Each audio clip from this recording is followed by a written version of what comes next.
जो क्वेश्चन हम पिछली क्लासेस में कर चुके हैं वो ये है। इलेक्ट्रिक डाइपोल की वजह से फोर्स कितना, ये कर लिया। What are the factor which resistance of the conductor depend, ये नहीं किया ना। नहीं। अपनी अपनी कॉपी में लिखो इस क्वेश्चन।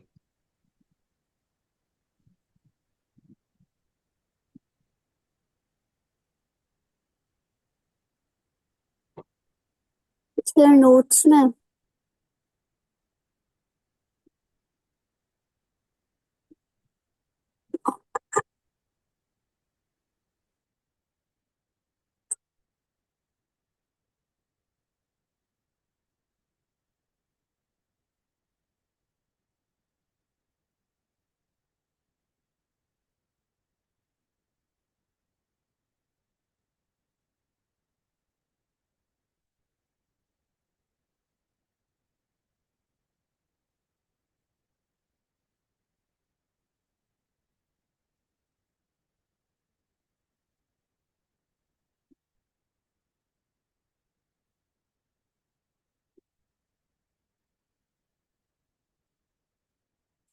जी सर।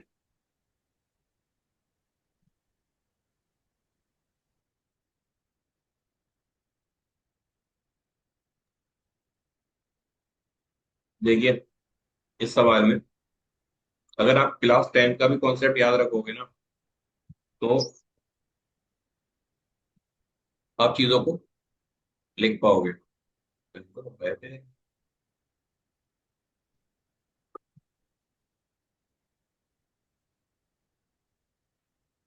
3 बजे। जनरली रेजिस्टेंस किस किस पर डिपेंड करता है? Conductor. Resistance of a conductor depend upon which things. Like आपने ना एक फॉर्मूला लिखा हो क्लास 10 में, आर इज इक्वल टू होता है रो एल बाई ए। तो यहाँ से हम लिखते हैं कि एक कंडक्टर है मेरे पास। अगर जनरली देखा जाए तो कंडक्टर सबसे पहले नंबर पर डिपेंड करता है length of the conductor. Conductor क्या है? Resistance, LENGTH, length of the conductor. Secondly, it is depend upon the cross section area of the conductor. और दो चीजें बताएंगे किस किस पे करता है।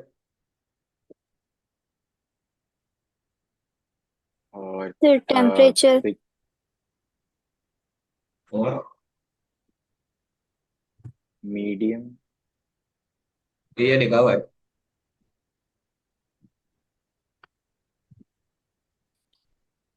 एरिया तो लिखा हुआ है ना, जी। और इस फॉर्मूले में दिख रही है वो चीज आपको। सर टेम्परेचर पर। टेम्परेचर तो है ही, एक और चीज मिस कर रहे हैं। रेजिस्टेंस। अब नहीं। Sir time. रेजिस्टिविटी। एग्जैक्टली। लेकिन 10 तक आप क्या पढ़ते हो? रेजिस्टिविटी कांस्टेंट प्रॉपर्टी होती है।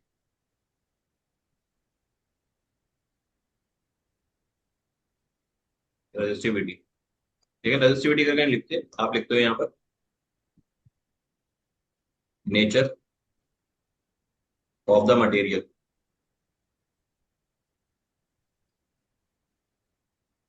And one thing is temperature. अगर ये क्वेश्चन सिर्फ इतना बोलते तो ये चार चीजें आप लिख देते, लेकिन क्वेश्चन में कुछ और चीजें भी बोली। तो पहली चीज तो आप यहाँ रिलेशन लिखना, लेंथ पे किस तरीके डिपेंड करता है। Resistance is directly proportional to the length and resistance is inversely proportional to the area. इसकी बात हम डिटेल में करेंगे अभी। उससे पहले आप टेम्परेचर पर आ जाओ।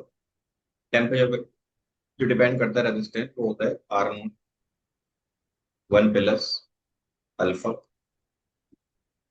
T minus T not is equal to R. ठीक है। तो रेजिस्टिविटी आपने पीछे लिखी थी, रेजिस्टिविटी होती क्या है? बेसिकली रेजिस्टिविटी जो लिखते हैं हम, का फॉर्मूला होता है M upon N T square tau.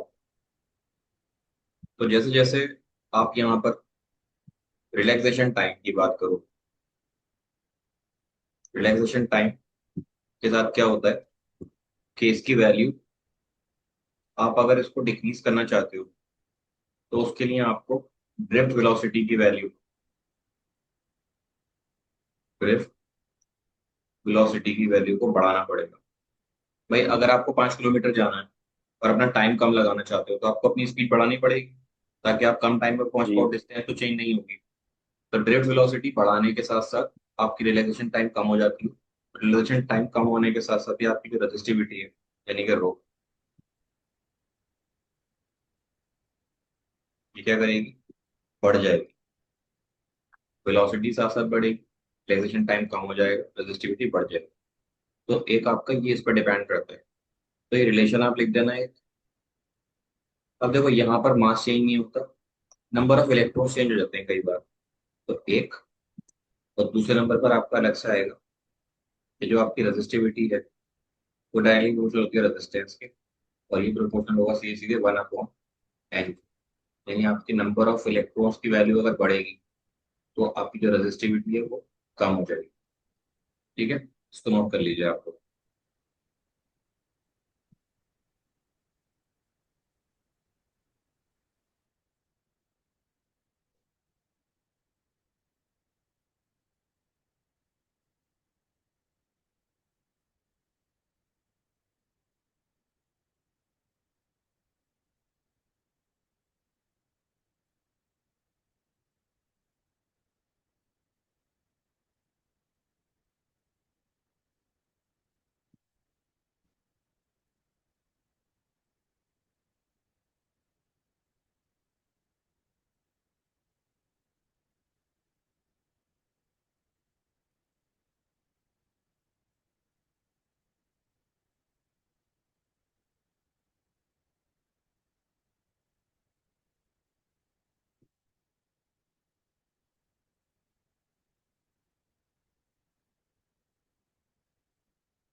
जी।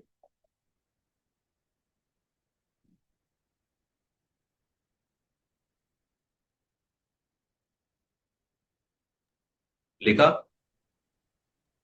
Yes sir. ठीक है। देखिए ये क्वेश्चंस आपके आपके कॉन्सेप्ट को थोड़ा थोड़ा स्ट्रॉन्ग करते चले जाएंगे कि आप जो पढ़ा है उस पर क्वेश्चन किस तरीके से पूछे जाते हैं। ठीक है।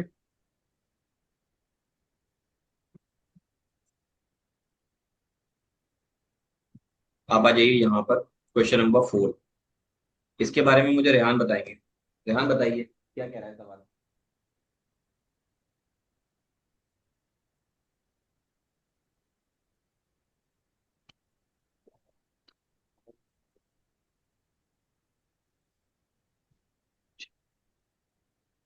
डिराइव करना है। क्या ड्राइव करना है?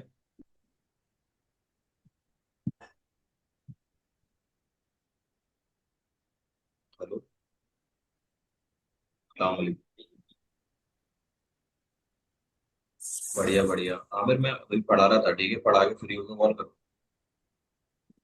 ठीक है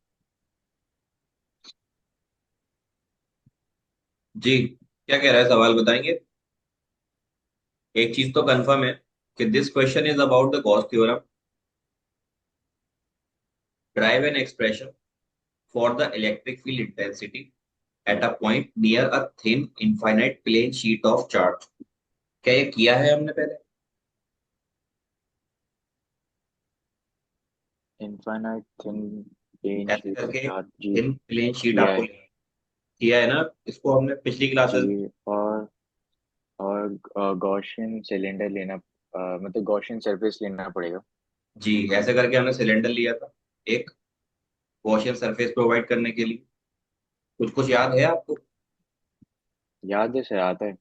तो हमने इसको ड्राइव कर चुके हैं ऑलरेडी, तो हम इसको यहाँ पर लीव कर कर आगे बढ़ेंगे। क्वेश्चन नंबर 5 देखो। क्या मेरी स्क्रीन बड़ी हुई थी अब? नहीं। हाँ।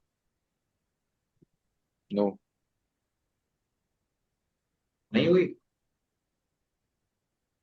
नहीं। मुझे तो बहुत बड़ी दिखा रहा है स्क्रीन। आप अगला क्वेश्चन पढ़िए। ये क्वेश्चन बहुत इजी है। क्वेश्चन नंबर 5 दिख रहा है स्क्रीन पर आप दोनों लोगों को? Yes sir. ठीक है, इसको आप सुकून के साथ पढ़िए। देखो, फिजिक्स में जितना लेंथी क्वेश्चन एकेडमिक में आएगा, वो उतनी ही ज्यादा इंफॉर्मेशन आपको प्रोवाइड करेगा। तो आपको बिल्कुल पेशेंस के साथ सवाल को पढ़ना है।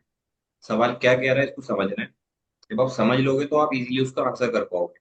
तो पढ़िए सवाल क्या कह रहा है।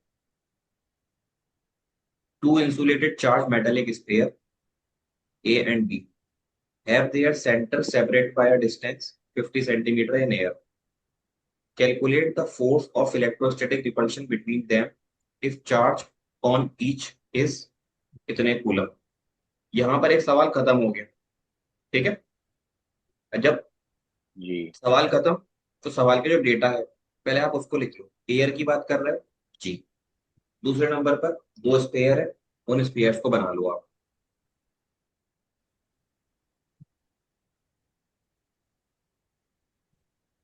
This is your sphere number 1 and this is your sphere number 2। इसका नाम है ए, इसका नाम है B. Their centred separated distance है 50 सेंटीमीटर। यानी कि सेंटर से सेंटर तक की जो दूरी है इन दोनों,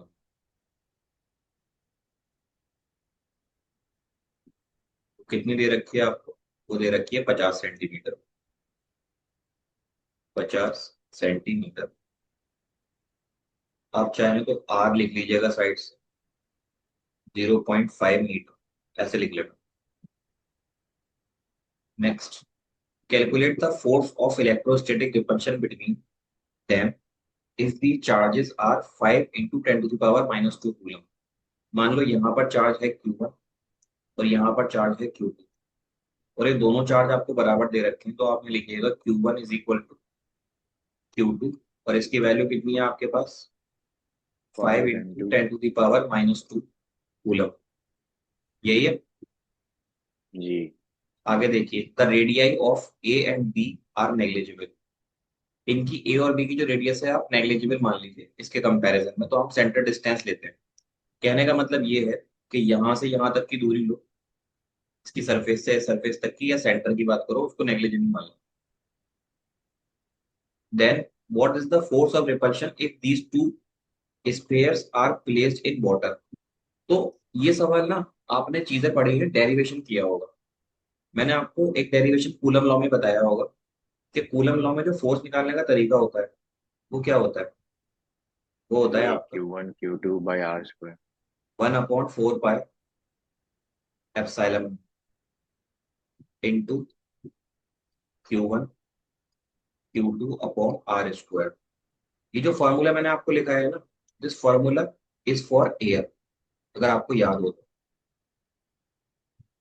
एयर के लिए जो आपका एप्सिलॉन नॉट होता है उसकी वैल्यू होती है 8.85 इंटू 10⁻⁻12। यूनिट जो भी होती है इसकी। फिर मैंने एक फॉर्मूला आपको डिफरेंट मीडियम के लिए लिखाया था कि जब भी आपका एफ किसी और मीडियम में आता है तो एफ चेंज हो जाता है। किससे चेंज हो जाता है? जितना फोर्स था उसको आप डिवाइड कर देते हैं उस मीडियम के डाइलेक्ट्रिक कांस्टेंट से। तो ये जो के मैंने ऊपर नहीं लिखा इसलिए क्योंकि यहाँ पर एक कैपिटल के आने वाला है। इस के को हम क्या बोलते हैं?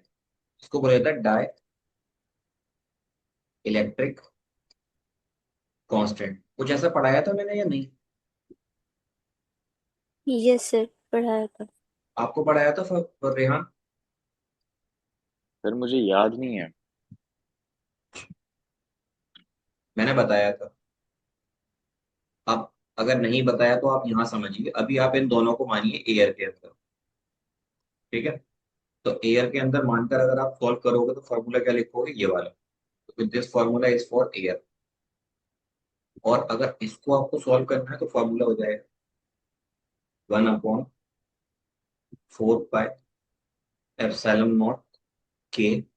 ये के वो वैल्यू है जो आपको ब्रैकेट में दे रखी है, Q1 Q2/R²। आप ऐसे भी लिख सकते हो, आप एफ को के से डिवाइड करके भी लिख सकते हो।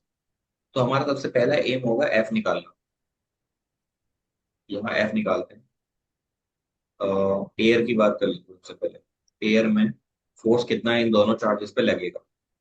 Formula is 1/4 pi epsilon not की वैल्यू कितनी होती है, 9 × 10⁻⁹ 10⁹ इंटू Q1 कितना है, 5.0 इंटू 10⁻⁻² कूलम। और इसको इसी से मल्टीप्लाई करो, 5.0 इंटू 10⁻⁻²। जब दोनों चार्ज आपको दे रखे हैं तो सामने उसने बोला भी है रिपल्शन होगा। Either these two charges are positive और they are negative. Separation distance 50 centimetres है, तो रेडियस की जगह आप लिखोगे 0.5 का होल स्क्वायर, ठीक है। ये हो जाएगा 9 × 5 into 5 into 10⁻⁹ into 10⁻⁻² into 10⁻⁻² divided by 0.5 into 0.5। अब बेसिक कैलकुलेशन करनी है आपको। पॉइंट हटाइए, जीरो बढ़ जाएगा। एक और पॉइंट हटाइए, जीरो बढ़ जाएगा। 5 से 50 को काटा, 10। इस 5 से 50 को काटा, 10। ये हो जाएगा 9 × 10 × 10 इंटू 9 - 2 - 2 -2, तो ये हो जाएगा 10⁵ ये हो जाएगा 9 × 10⁻, कितना, 7। ठीक है। फोर्स है तो किस में आएगा, न्यूटन में। इतनी बात क्लियर है। जी। देखो, मैंने ना एक बात ये बताई थी कि जैसे ही आप मीडियम चेंज करोगे तो जो फोर्स है वो फोर्स ना थोड़ा वैरी करता है। जब आप वाटर के अंदर आओगे तो वाटर के केस में जो आपको डाइलेक्ट्रिक कांस्टेंट, यानी इसको थोड़ा कैपिटल के करके लिखते हैं। ये वो के नहीं है जिसकी वैल्यू आप लिखते हो ना 9 × 10⁹ ये उसकी वैल्यू नहीं है।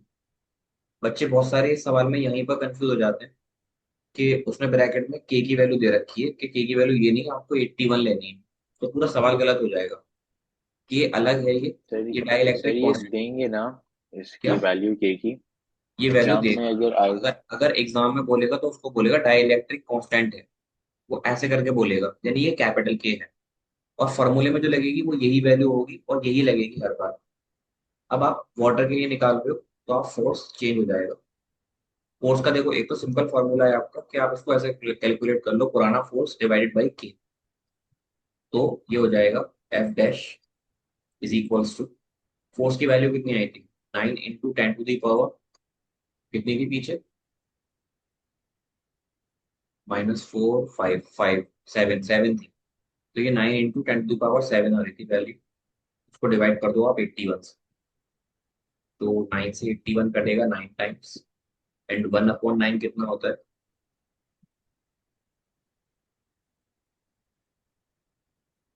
0 1 9 1 0 0। तो ये हो जाएगा your F dash equals to 1.1 into 10⁻⁶ newton and dash. तो आपने जब उसमें रखा वाटर के अंदर तो थोड़ा सा फोर्स कम हो गया। तो एक बात ये भी ध्यान रखिएगा आप नोट करके, कि जो फोर्स की value in case of air आएगी, इलेक्ट्रोस्टैटिक फोर्स, वो ज्यादा होती है किसके मुकाबले में, फोर्स की वैल्यू इन एनी मीडियम। ठीक है। ऐसा क्यों होता है, इस चीज का रीजन भी है। अगर आपने पानी भरा है तो जब आप यहाँ दो फोर्स रखोगे तो पानी के अंदर कुछ मॉलिक्यूल्स होते हैं, उन मॉलिक्यूल्स का अपना चार्ज होगा, उनकी अपनी इलेक्ट्रिक फील्ड होगी। तो वो इलेक्ट्रिक फील्ड और चार्ज की वजह से एक फोर्स इनका भी जनरेट होगा। तो यहाँ अगर दो चीजों के बीच में फोर्स लग रहा है तो ये उसमें इन्वॉल्वमेंट दिखाना शुरू कर देते हैं, वैसे नहीं करते, लेकिन यहाँ पर ये इन्वॉल्वमेंट भी इलेक्ट्रिक फील्ड में दिखाना शुरू कर देते हैं। क्लियर है? यस समझ सर। में जी आया सर। कुछ? कुछ समझ में आया या नहीं? सर समझ में आ गया। ठीक है, तो आप लोग इसको नोट कर लीजिए जल्दी से। ये एक पार्ट था यहाँ तक, तो ये नीचे वाला दूसरा पार्ट है। ये पार्ट नंबर 1 और ये पार्ट नंबर 2।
लिखा आप लोगों ने? लिखा?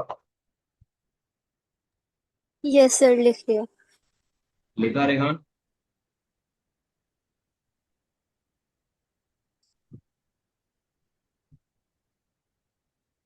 रेहान, लिखा आपने? नहीं, एक सेकंड। हो गई 1 सेकंड। अब लिख लिया? नहीं।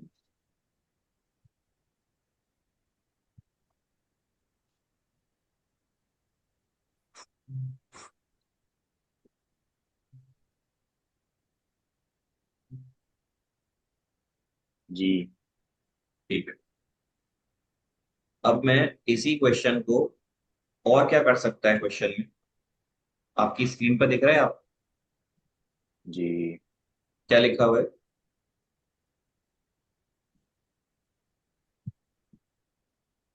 लिखा हुआ है what will happen when these charges are double and their separation distance will half.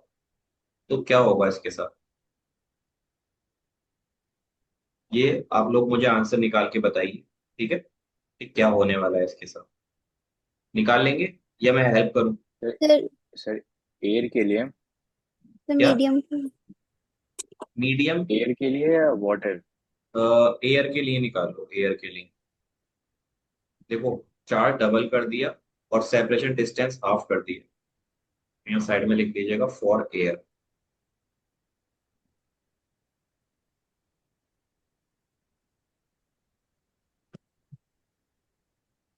ठीक है, मैं पानी ले आऊं तब तक, आप लोग उसको कीजिए।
ये कर लिया? नहीं। इतना लंबा मेथड नहीं था, क्या सॉल्व कर रहे हो क्या उसको, ये बताओ पहले, तो सॉल्व कर रहे हैं आप लोग? हाँ। अरे यार, यस सर। मतलब आप पीसीएम लिए हैं इंजीनियरिंग के लिए, और आप इंजीनियरिंग अप्लाई नहीं कर रहे, ब्रेन पे अप्लाई नहीं कर रहे हो यार। ये गलत बात है। देखो, ये चीज मैंने आपको ये तो कराया होगा, और नहीं भी कराया तो ध्यान रखें, क्या करते हैं। Q2 डिस्टेंस कितनी है, और फोर्स कैसे निकालते हैं?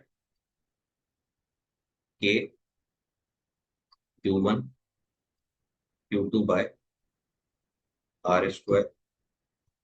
जब चीज चेंज होगी तो फोर्स चेंज हो जाएगा, F डैश। K की वैल्यू K ही रहेगी, लेकिन जो Q है वो 2Q1 हो जाएगा। Q2 जो है वो 2Q2 हो जाएगा, and the distance will half, यानी R/2 का स्क्वायर। इसको सॉल्व करोगे तो ये 2 2 ज़ा 4, नीचे से 4 ऊपर आएगा, 4 4 ज़ा 16 हो जाएगा। ये आ जाएगा K Q1 Q2 by R²। Basically ये किसके बराबर है? ये आपके पुराने फोर्स के बराबर है, तो जो आपका नया फोर्स आएगा वो 16 टाइम आएगा किसके, पुराने वाले फोर्स के। तो आपको स्मार्ट थिंक करना है ना। फोर्स कितना था पुराना वाला? 9 9 × 10⁻⁷। न्यूटन। तो 16 9 144 होते हैं, 144 इंटू 10⁻⁷ साइंटिफिकली कैसे लिखोगे? 1.44 इंटू 10⁻⁹ न्यूटन। तो your final force will be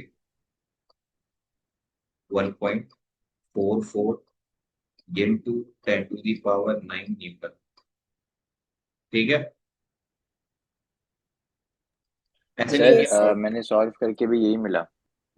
नहीं, वो तो मिला, लेकिन हाँ, क्या कह रही है मुंतशा आप? सर कुछ नहीं। ऐसे नहीं किया आप लोगों ने, कराया नहीं मैंने, ऐसे करो। सोचा नहीं।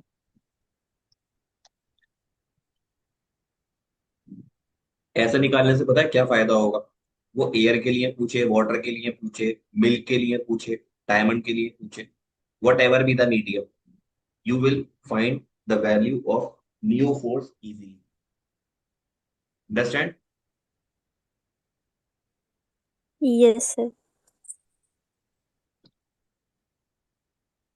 ये पढ़िए सवाल।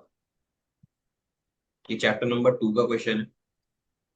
3 कैपेसिटर हैं जिनका कैपेसिटेंस इतना, इतना और इतना है हमारे पास, और इनको कनेक्ट कर रखा है parallelly. 200 volt battery, calculate the energy stored in the capacitor. देखो, सवाल उसने बहुत इजी दिया है। बस डिपेंड करता है कि आपको कैपेसिटर की एनर्जी निकालने का फॉर्मूला आता है या नहीं। आपने इसको कर लिया है ना मंशा? Yes sir. जी। तो देखिए, पूरी हेल्प कीजिएगा थोड़ी सी। क्वेश्चन नंबर 6 से, एक आपके पास बैटरी है। अरेंज करना आता है रेहान आपको? अगर सवाल में चीजें दे रखी हैं तो उनको अरेंज करना आता है? इन अ पैरेलल। देखो, एक बैटरी है ऐसे करके 100 वोल्ट, और इस बैटरी से 3 कैपेसिटर कनेक्टेड है। तो उसने बोला है कि तीनों कैपेसिटर कैसे हैं आपके, पैरेलल है। तो कैपेसिटर नंबर 1,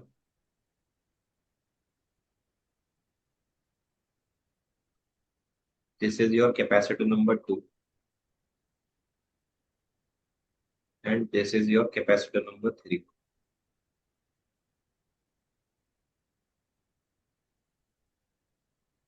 तो ये मेरा C1, ये C2, ये C3। ठीक है, इनकी वैल्यूज आपको गिवन है। जो आपका C1 है वो है 10 माइक्रोफराड, जो C2 है वो है 20 माइक्रोफराड, जो C3 है वो है 30 माइक्रोफराड। अब आपको निकालना है C इक्विवेलेंट। पैरेलल अरेंजमेंट में क्या लिखाया था मैंने आप कैपेसिटर का? आप बताएंगे रेहान? 1/। मैं आ जाऊंगा, सही में निकल के आ जाऊंगा। पैरेलल अरेंजमेंट में नहीं होता कैपेसिटर में ऐसे। पैरेलल अरेंजमेंट में C इक्विवेलेंट होता है directly. C1 plus C2 plus C3, इनको आप जोड़ेंगे तो ये आ जाएगा 60 माइक्रोफराड। ये आपके C इक्विवेलेंट की वैल्यू आ गई। आपको बैटरी वोल्टेज पहले से गिवन था, जो कि है 100 वोल्ट। ठीक है, आप यहाँ अप्लाई कर दीजिए। एनर्जी स्टोर का फॉर्मूला बता दीजिए मुझे बस। एनर्जी का फॉर्मूला क्या होता है कैपेसिटर के अंदर? Potential energy. जी।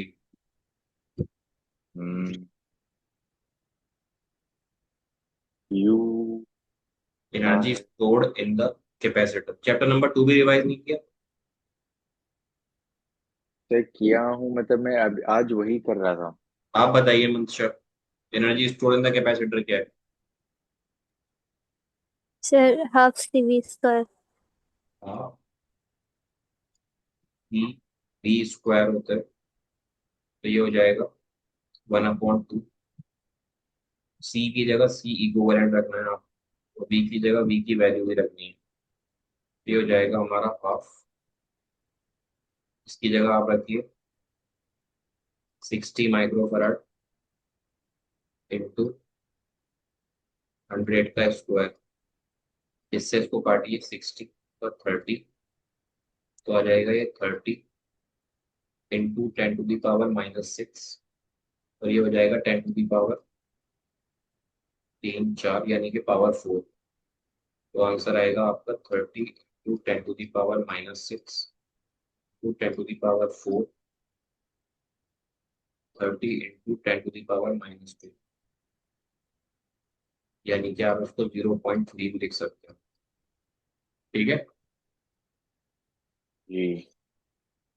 कितना आ रहा था आपका आंसर?